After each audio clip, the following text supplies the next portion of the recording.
আবছা অন্ধকারের ভিতরেও সে ঠিক খুঁজে পেল প্লাস্টিকের ছোট চৌকো বাক্সটা। ওপরের ঢাকনা খুলে ভিতর থেকে বের করলো ছোট শিশি, ইনহেলার। তারপর ঢাকনা খুলে ইনহেলারের নলটার ভেতর ঢুকিয়ে দিল একটা সিরিঞ্জের সুচ। আলতো চাপ, ভিতরের তরল ওষুধে ধীরে ধীরে মিশে গেল বর্ণহীন আর একটা তরল। রাতের খাওয়ার পরে একটা কফি খান বরুণ, তবে আজ ভালো লাগছে না। শ্বাসের টানটা বেড়েছে। স্টাডির চেয়ারটায় বসে সামনের দেয়ালটার দিকে তাকালেন উনি। এই দেয়ালটা দেখতে খুব ভালো লাগে ওর। সারা পৃথিবী থেকে সংগ্রহ করে আনা নানা পোর্ট্রেট সামনের দেয়ালটা জুড়ে ঝোলানো, মোট ৪৫টা। ছবিগুলোর দিকে তাকিয়ে নিজের মনেই হাসলেন বরুণ। তারপর বাকি ঘরটায় একবার চোখ বোলালেন। না, আর উপদ্রব হয়নি। তবে হতে কতক্ষণ? সারা ঘরে ছড়িয়ে আছে নানা অ্যান্টিক, খুবই মূল্যবান। বরুণ জানেন, গত সপ্তাহে মাঝরাতে যে বা যারা এসে তার ঘর লণ্ডভণ্ড করেছিল, তারা এসব কিছু নিতে আসেনি। তারা নিতে এসেছিল বরুণের সংগ্রহের শ্রেষ্ঠ জিনিসটি। কিন্তু সেটা কেউ খুঁজে পাবে না। একমাত্র বরুণ জানেন সেটা কোথায় আছে। দরজা খুলে চেরিয়ান ঢুকল। ছেলেটাকে খুব ভালোবাসেন বরুণ। ছেলেবেলায় কেরল থেকে নিয়ে এসেছিলেন ওকে। নিজের ছেলে বিরসার চেয়ে বয়সে সামান্য বড়। গত সপ্তাহে ওর এই ঘরে যে লোক ঢুকেছিল, সেটা চেরিয়ানই তো সকালে সকলের নজরে আনে। বরুণ এটার ভয়ই পেয়ে এসেছেন চিরকাল। এবার বোধহয় তার আশঙ্কায় সত্যি হল। এখন একটাই ভয়, কোনো কারণে যদি মারা যান বরুণ, তবে জিনিসটার যে কি হবে। বিরসাকে ওটার কথা বলে লাভ নেই, জানলে বেঁচে খেয়ে নেবে। শেয়ার মার্কেট আর রেস ছেলেটার সর্বনাশ করে দিল। তাই কাউকে বললে সেটা চেরিয়ানকেই বলে যাবেন। ওই এর প্রকৃত মর্যাদা দেবে। চেরিয়ানকে বলবেন ওর মৃত্যুর পর জিনিসটা যেন মিউজিয়ামে দিয়ে দেয়। আসলে চেরিয়ান ভয় পায়।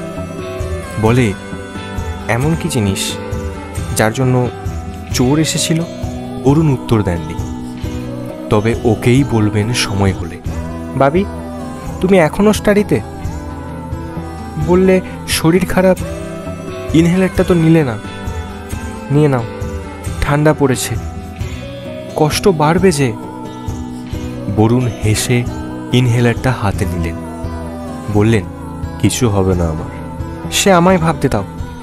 চেরিয়ান বলল, গত সপ্তাহে ওই চোরের উৎপাতের পর থেকেই তোমার শরীরটা ঠিক যাচ্ছে না। বলি কি, এত দামি জিনিস বাড়িতে রেখো না।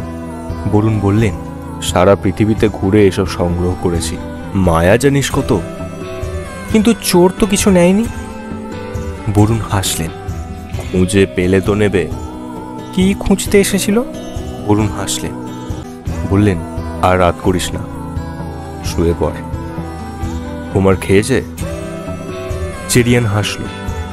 বলল, হ্যাঁ, সকলে খেয়েছে। এবার তুমিও শুয়ে পড়ো, আজ কাজ করতে হবে না, কেমন? চেরিয়ান চলে গেল। বরুণ নিজের মনে হেসে ইনহেলারটার ঢাকনাটা খুললেন। বরুণেন্দ্র রায় একজন বিখ্যাত পুরাতাত্ত্বিক।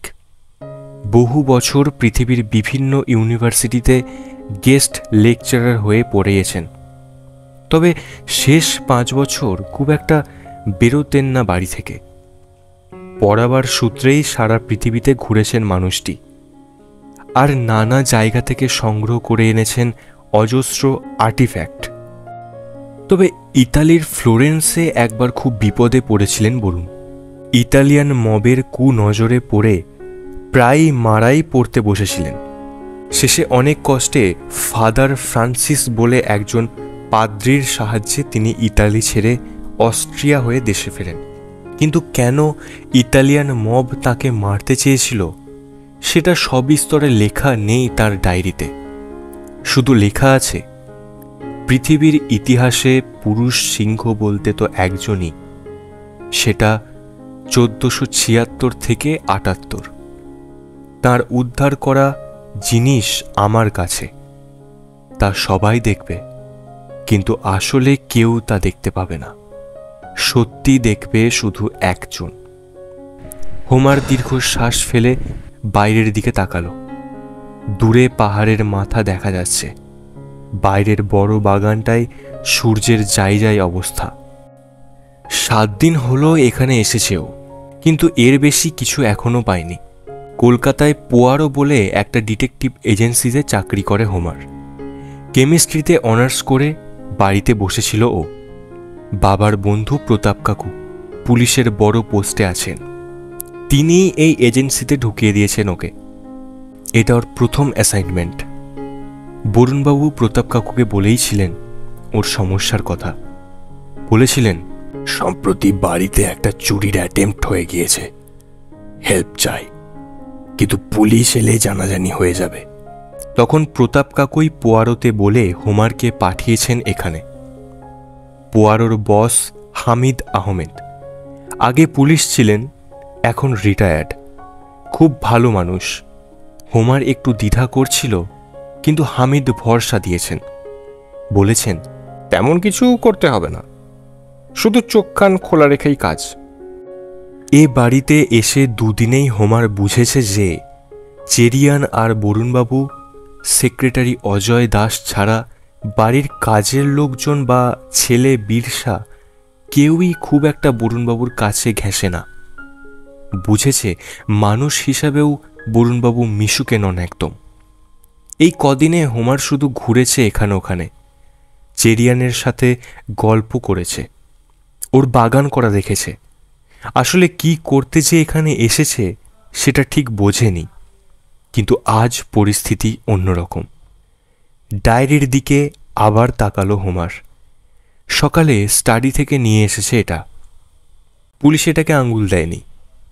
ডায়েরিটা খাপছাড়াভাবে লেখা, কিন্তু এটা থেকে কি সকালে যা হলো তার কিছু কিনারা করা যায়? 10 ঘন্টা আগে সকাল 6টা, দরজাটা অল্প ফাঁক করা। দেখে এগিয়ে গেল চেরিয়ান। সকালে ঘুম থেকে উঠে ও একবার ব্যালকনিতে দাঁড়িয়ে নিজের বাগানটা দেখে।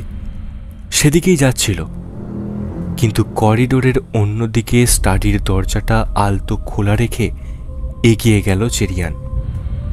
লকটা কাজ করছে না ভালো করে, দরজা লাগালেও খুলে যায়। ঘরে সেই চুরি করার চেষ্টার পর থেকে লকটা গিয়েছে, কিন্তু বরুণ কেন যে এটাকে সারাবার ব্যবস্থা করছে না। চেরিয়ান এগিয়ে গিয়ে দরজার নবটা ধরে বন্ধ করতে গেল, কিন্তু করল না। ওটা কি? ফাঁক দিয়ে চাদর দেখা যাচ্ছে, একটা নীল রঙের চাদর। ওটা গায়ে দিয়েই তো বরুণ রাতে স্টাডিতে বসেছিলেন। চেরিয়ান দরজাটা খুলে একটু ভিতরে গিয়েই থমকে গেল। এ কি? চেয়ারের বসার জায়গায় মাথা হেলিয়ে মাটিতে বসে আছেন বরুণ। গায়ের চাদর লুটাচ্ছে, একটা হাতে ধরা পেন্সিল, চোখ অর্ধেক বোঝা। দেখেই বোঝা যাচ্ছে মানুষটা আর বেঁচে নেই। ছোট একটা নোট পাওয়া গিয়েছে বরুণবাবুর মৃতদেহের সামনে। তাতে লেখা, চেরিয়ান চে। আজ সকালে পুলিশ এসে ধরে নিয়ে গেছে চেরিয়ানকে, মৃত্যুর 4 দিনের মাথায়। কারণ যেটাকে প্রাথমিকভাবে হার্ট অ্যাটাক মনে হচ্ছিল, সেটা আসলে খুন। বিষ প্রয়োগে হত্যা করা হয়েছে বরুণবাবুকে। আর তাই পুলিশ স্বাভাবিকভাবেই ধরে নিয়েছে যে ওই নোটটা আসলে বরুণবাবু লিখে গিয়েছেন হত্যাকারীকে, সেটা জানানোর জন্য। তবে পুলিশ এও বলে গিয়েছে এখনই যেন কেউ বাড়ি ছেড়ে না যায়। হোমার বুঝতে পারছে না ও কি করবে। প্রতাপ কাকুর সাহায্য নিয়ে কি পুলিশকে নিজের আসল পরিচয় দিয়ে বেরিয়ে যাবে এখান থেকে, নাকি থেকে যাবে? হোমার ভাবল একবার আহমেদ স্যারকে ফোন করে জিজ্ঞাসা করবে। ওর মোবাইলটা লিভিং রুমে চার্জে বসানো। হোমার বারান্দা থেকে ঘরের ভিতর ঢুকল। আর ঢুকেই স্টাডির দিক থেকে একটা চিৎকার শুনল, বীরসার গলা। কি হলো আবার? হোমার এগিয়ে গেল ওইদিকে। স্টাডির সামনে দরজা আগলে দাঁড়িয়ে রয়েছে অজয়, আর বীরসা চিৎকার করছে সেই জন্য। ব্যাপারটা বুঝতে একটু সময় লাগলো হোমারের। ও শুনল অজয় বলছে, আমি আপনাকে স্টাডিতে ঢুকতে দিতে পারবো না। স্যার একদম আপনাকে স্টাডিতে ঢুকতে দিতে চাইতেন না, তাই আমিও সেটা অ্যালাউ করব না। বীরসা বলল, তুই কি অ্যালাউ করার? বাবা আমার না তোর? সরে যা, সরে যা। অজয় শান্ত গলায় বলল, কয়েকদিন পরে স্যারের উইল পড়া হবে, সেখানে আপনার যদি এর ওপর অধিকার থাকে তবে আপনি ঢুকবেন, তার আগে নয়। তবে রে, কোন ঘরে ঢুকবো সেটা উইলে লেখা থাকবে? বীরসা মারতে গেল এবার। কি করছেন? হোমার না বলে থাকতে পারল না। বয়সে বীরসার চেয়ে বেশ কিছুটা বড় অজয়, তাও বীরসা এমন আচরণ করছে দেখে নিজেকে আটকাতে পারল না হোমার। বীরসা পিছিয়ে গেল হোমারকে দেখে।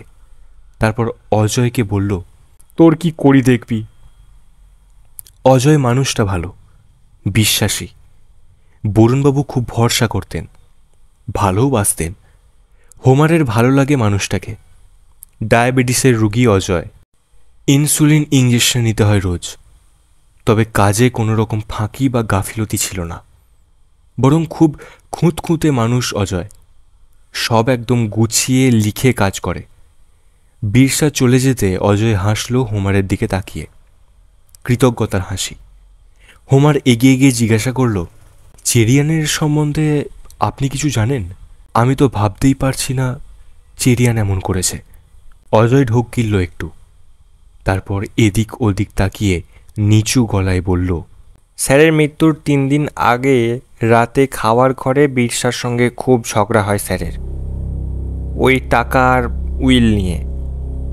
আর আর অজয় ঠোঁট চাটল, আবার দেখল এদিক ওদিক, তারপর বলল, ইতালিতে স্যারের কিছু গণ্ডগোলের কথা বলছিল বীরসা। বলছিল কারা যেন এসেছে কলকাতায় স্যারকে খুঁজতে। স্যার বীরসার কথা না শুনলে। অজয় অর্থপূর্ণভাবে তাকালো হোমারের দিকে, তারপর চলে গেল। হোমার ভুরু কুঁচকে তাকিয়ে রইল অজয়ের চলে যাওয়ার দিকে। বুঝতে পারল না কেন হঠাৎ অজয় এসব বলতে গেল ওকে।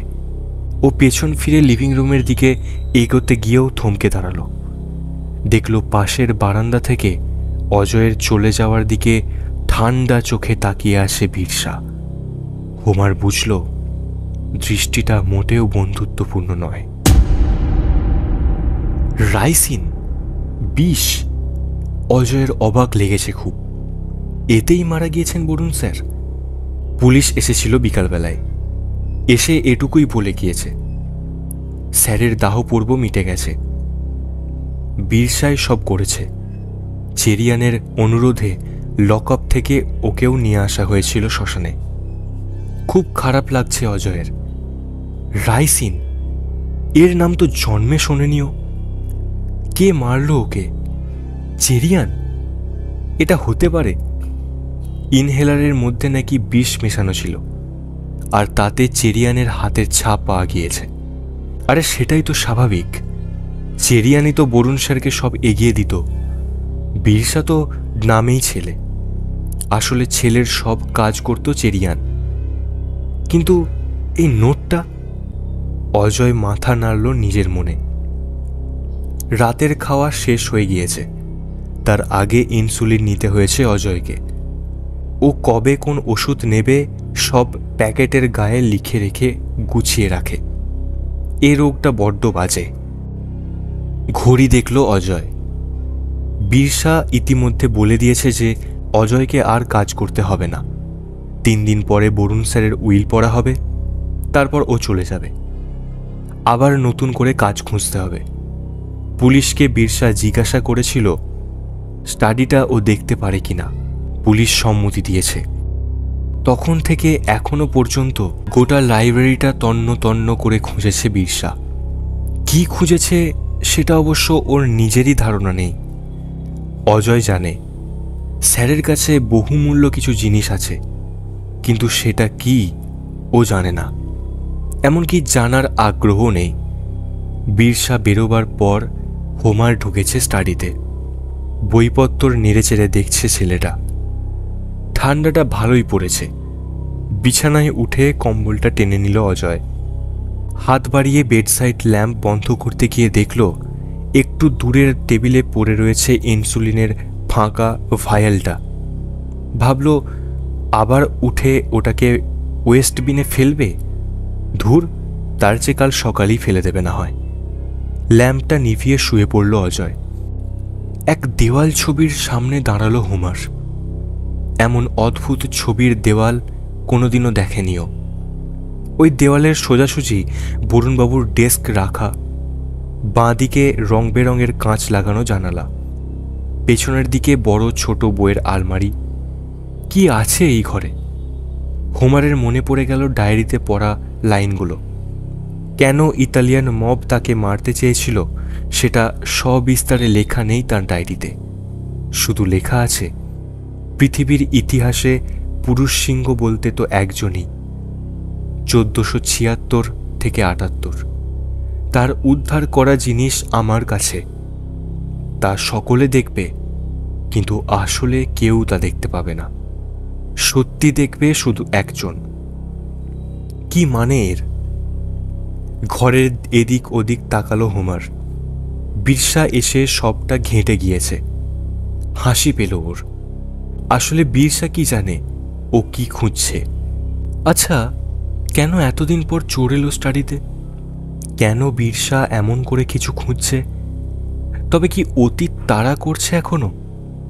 তাই কি বরুণবাবুর নিজের জীবনের প্রতি আশঙ্কা করেই ডেকে এনেছিলেন ওকে? রাইসিন বিষ দিয়ে মারা হয়েছে বরুণবাবুকে। মারাত্মক বিষ এই রাইসিন। খুব সামান্য পরিমাণে ব্যবহার করেই মারা যায় মানুষকে, কিন্তু খাবার মধ্যে মেশালে এটা তেমন কাজ করে না। এটাকে শ্বাসের মধ্যে দিয়ে বা ইনজেকশন দিয়ে শরীরে ঢোকালে ভয়ঙ্কর ফল হয়। বরুণবাবুর ক্ষেত্রে তাই করা হয়েছে। ইনহেলারের মাধ্যমে এটা শরীরে ঢোকানো হয়েছে। এই বিষটা সম্বন্ধে পড়েছে হোমার। বুলগেরিয়ার একজন লেখককে এই বিষ মেশানো ছোট্ট লোহার কুচি শরীরে ঢুকিয়ে মারা হয়েছিল। একটা বিশেষভাবে তৈরি করা ছাতা দিয়ে সেই লেখকের পায়ে খোঁচা দেওয়া হয়, আর তার মাধ্যমে শরীরে ইনজেক্ট করা হয় সেই বিষাক্ত লোহার কুচি। রাইসিনের প্রয়োগে মৃত্যু দেখলে মনে হয় যেন হার্ট অ্যাটাক হয়েছে, আর বিষটা চট করে ধরাও পড়ে না। এমন একটা বিষ দিয়ে কেন মারা হলো বরুণবাবুকে? তবে কি সেই ইতালির ঘটনাটাই এইসবের পেছনে দায়ী? কারণ চেরিয়ান এটা করেছে ও মানতে পারছে না। ওই নোটটার নিশ্চয়ই অন্য মানে আছে। ঘরের চারিদিকে শেষবারের মতো চোখ বুলিয়ে নিল হোমার। কি আছে এখানে? ডায়েরির ওই সিংহটা তো বুঝতেই পারছে। সিংহ মানে লিও, আর সেটা মিলেও যাচ্ছে। ফ্লোরেন্সের জীবনের অনেকটা সময় কাটিয়েছেন লিওনার্দো দি ভিঞ্চি, কিন্তু 1476 থেকে 78 মানে লিওনার্দোর সঙ্গে এর কি কোনো সম্পর্ক? তার কি জিনিস সঙ্গে করে আনেন বরুণবাবু? কি জিনিস সকলে দেখলেও কেউ দেখতে পাবে না, শুধু দেখবে একজন। কে সেই জন? ঘর থেকে বেরোবার আগে দেয়ালের ছবিগুলোর দিকে তাকালো হোমার। সার দেয়া সব মুখ তাকিয়ে আছে। কি দেখছে এরা? কাকে দেখছে? বিকেলের দিকে চেরিয়ান এলো বাড়িতে। হোমার দেখল এই কদিনেই হাসি খুশি মানুষটা কেমন যেন বুড়ো হয়ে গিয়েছে। এমনিতে চেরিয়ানের বয়স 32, কিন্তু এখন দেখলে মনে হচ্ছে 45। বাড়িতে এসে চেরিয়ান শুধু একবার অজয়ের ঘরটা দেখেছে, তারপর বলেছে, আমায় ধরে পুলিশ নিশ্চিন্ত হয়ে বসে না থাকলে আজ অজয়দার এমন দশা হতো না। দিন তিনেক আগে রাতে অজয়ই স্টাডিতে ঢুকতে দিয়েছিল হোমারকে, আর পরের দিন সকালে অজয়কে ওর ঘরে মৃত অবস্থায় পাওয়া গিয়েছে। পুলিশ আসতে সময় নিয়েছিল 20টা মিনিট। তার মধ্যে হোমার একবার দেখে নিয়েছিল ঘরটা। সব নিখুঁত করে সাজানো, শুধু টেবিলের ওপর পড়েছিল একটা ফাঁকা ইনসুলিনের প্লাস্টিক ভায়াল। আজ চেরিয়ানকে পুলিশ ছেড়ে দিয়েছে। অজয়কেও একইভাবে রাইসিন দিয়ে মারা হয়েছে। ইনজেকশন দিয়ে যখন অজয় ইনসুলিন নিয়েছে তখনই ওষুধে মেশানো রাইসিন ঢুকে গিয়েছে অজয়ের শরীরে। চেরিয়ান তো তখন পুলিশের কাছে ছিল। ও তবে খুন করলো কি করে? ওষুধের প্লাস্টিকের ভায়ালটাই পুলিশ অজয় ছাড়া আর কারোর হাতের ছাপ পায়নি। হোমার বুঝতে পারছে না কি হচ্ছে এটা। বরুণবাবুকে খুনের মোটিভটা না হয় বুঝতে পারা গেল। মানুষটি এমন কিছু লুকিয়ে রেখেছিলেন যা কাউকে জানতে দিতে চাইতেন না, আর স্টাডিতে বসে থাকতেন সব সময়। হয়তো এমন ব্যবস্থাও করে গিয়েছেন যাতে মৃত্যুর পর জিনিসটা মিউজিয়ামে চলে যায়। তাই তাকে সরিয়ে দিয়ে জিনিসটা খুঁজে হাত করার একটা চেষ্টা না হয় হতেই পারে। কিন্তু অজয়কে কেন মারবে কেউ? আর মারছেই বা কে? চেরিয়ান না বীরসা? এই দুজন ছাড়া কাজের লোক আর পুলিশই তো বাড়িতে আসে। চেরিয়ানকে পুলিশ ছেড়ে দিয়েছে, তবে কি বীরসা? বাগানের ভেতর দাঁড়িয়ে গাছগুলোর দিকে তাকালো হোমার। সমাধানের পথ কোথায়? বাইরের গেটে শব্দ হলো একটা। হোমার পেছন ফিরে তাকালো। বীরসা ঢুকলো বাগানের গেট ঠেলে। কানে ধরে রয়েছে ফোন। তারপর কোনো দিকে না তাকিয়ে হন্তদন্ত হয়ে লন পেরিয়ে ঘরে ঢুকতে গেল। আর তখনই বিপদটা ঘটল। লন থেকে দুধাপ সিঁড়ি উঠে বাড়িতে ঢোকার বারান্দা। সেখান থেকে বড় স্বচ্ছ কাঁচের দরজা ঠেলে ভেতরে ঢুকতে হয়। দরজাটার এক পাল্লা খোলা আর এক পাল্লা বন্ধ ছিল। অন্যমনস্কতায় সেটা বুঝতে পারল না বীরসা, আর বন্ধ দরজাটা খোলা ভেবে ঢুকতে গিয়ে দড়াম করে ধাক্কা খেল। ওরে বাবা রে বলে মার্বেলের মেঝেই বসে গেল বীরসা। হাতের ফোনটা ছিটকে পড়ল বারান্দার পাশে ক্যাস্টর অয়েল গাছের গোড়ায়। হোমার দৌড়ে গেল। ঝুঁকে পড়ে গাছের গোড়া থেকে ফোনটা তুলে নিয়ে সোজা হয়ে দাঁড়িয়েই থমকে গেল একদম। অন্ধকার ঘরে যেন আলো জ্বলে উঠল দপ করে।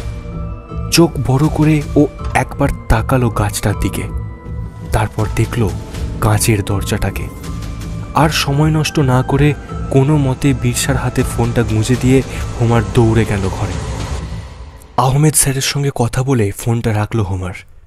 কাল উইল পড়া হবে, তারপর বিকেলের ট্রেনে ওকে ফিরে যেতে হবে। কাল উইলের ওপর অনেক কিছু নির্ভর করছে। বীরসা তো সারাদিন ফুঁসছে আজ। নানা ইঙ্গিতে চেরিয়ানকে বলেছে যে ঘর থেকে বের করে দেবে। চেরিয়ান কিছু বলেনি পাল্টা।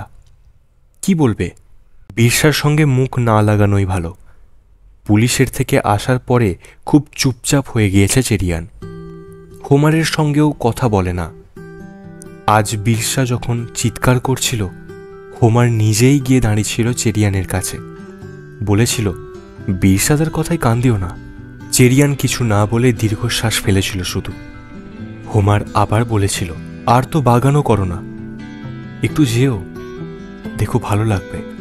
চেরিয়ান তাকিয়েছিল ওর দিকে, তারপর বলেছিল, বাগান না, ভালো লাগে না। কালকের পর আমি নিজেই চলে যাব। এ বাড়িতে কার জন্য থাকবো আমি? টেবিলের ল্যাপটপটা খুলে তাতে ইন্টারনেট কানেক্ট করলো হোমার। সার্চ ইঞ্জিনটা খুলে হাসলো মনে মনে, তারপর তাতে টাইপ করতে লাগলো। স্টাডির দরজাটা আলতো চাপে খুলে সে ঢুকে পড়ল ভিতরে। তারপর দরজাটা বন্ধ করে দিল।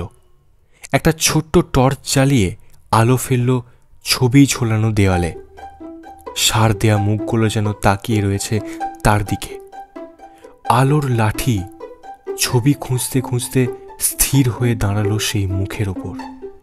সে হাসল, তারপর গিয়ে দাঁড়ালো ছবির সামনে। আলো জ্বলা ছোট্ট টর্চটা ক্যানভাসের সঙ্গে 90 ডিগ্রি কোণে রাখল ছবিটার ওপরে। তারপর ছবিটার মানুষটি যেদিকে তাকিয়ে আছে সেই দিকে ধীরে ধীরে ঘোরালো আলোটাকে। বরুণের কাজের ডেস্কের পাশে জানালায় গিয়ে থামল আলোর রেখা। রং বেরঙের কাঁচের মাঝে লাগানো স্বচ্ছ কাঁচের টুকরোর ওপর আলোর বৃত্ত স্পষ্ট হয়ে আছে। সে চট করে টর্চটা চেপে ধরল দাঁতের ফাঁকে। তারপর পকেট থেকে একটা ধারালো ছুরি বের করে কাঠের ফ্রেম খুঁড়ে বের করে আনলো কাঁচটা, পকেটে ভরল। কাজ সেরে সে পেছনে ঘুরতে গেল। আর তখনই খুঁট শব্দে জ্বলে উঠল ঘরের আলো। একটুর জন্য, ইস, একটুর জন্য তোমার প্ল্যানটা ভেস্তে গেল চেরিয়ান। হোমার ঘরের কোণার আলমারির আর দেওয়ালের খাঁজ থেকে বেরিয়ে এলো সামনে। কি কি কি? চেরিয়ান থতমত খেয়ে তাকিয়ে রইল। লিওনার্দোর কাজ, হাসল হোমার। বরুণবাবুর ডায়েরি আমি শুধু পড়িনি, তুমিও পড়েছ। সবাই দেখবে, কিন্তু আসলে কেউ তা দেখতে পাবে না। সত্যি দেখবে শুধু একজন। বরুণবাবু ব্রিলিয়ান্ট মানুষ ছিলেন। ডায়েরিতে আসল জিনিসটার হদিশ খুব সুন্দর করে দিয়ে গিয়েছেন। সবাই তো রোজ কাঁচটাকে দেখে, কিন্তু আসলে কেউ লক্ষ্য করেনি। সত্যি দেখবে শুধু একজন। বিকেলে বীরসাদার কাঁচ দেখতে না পেয়ে ধাক্কা লাগাটায় আমার চোখ খুলে দেয়। এই ঘরের দেয়ালের এই ৪৫টা ছবির সব কটার চোখ ঘরের দরজার দিকে ঘোরানো। শুধু মাটি থেকে ৫ ফুট উচ্চতায় রাখা এই ছবিটার চোখ দুটো তাকিয়ে রয়েছে এই স্বচ্ছ কাঁচের দিকে, অর্থাৎ একজন শুধু দেখছে। চেরিয়ান বলল, তাতে কি, ১৪৭৬ থেকে ৭৮, এই সময়টার মধ্যে লিওনার্দোর কোনো খবর কেউ পায়নি। ইতিহাস থেকে মুছে গিয়েছে এই সময়টা, তবে সবটা যায়নি। প্রাচীন ইনকা লেখায় জানা যায় যে সেই সময় একজন মানুষ এসেছিলেন তাদের রাজ্যে। তার গায়ের রং কটা।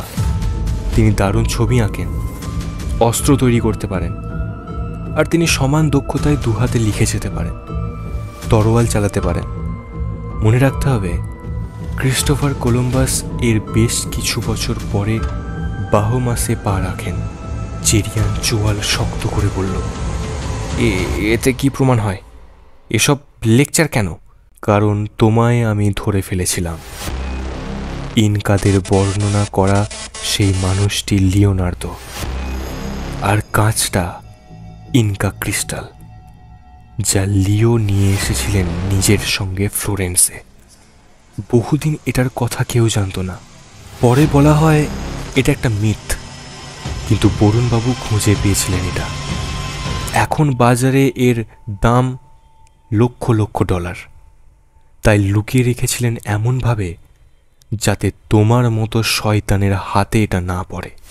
চেরিয়ান বলল, এমন জিনিস তো লুকিয়ে রাখা ক্রাইম।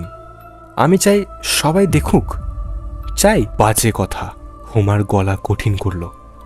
আহমেদ স্যার খবর নিয়ে জানিয়েছেন শেয়ার বাজারে তুমি প্রচুর টাকা হারিয়েছ, আর খারাপ লোকেদের থেকে ধারও করেছ অনেক। সেটা না মেটালে তোমায় তারা ছিঁড়ে খাবে।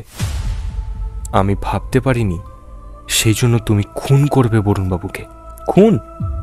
আমি? ডিটেকটিভ, এবার ফালতু হয়ে গেল না গল্পটা?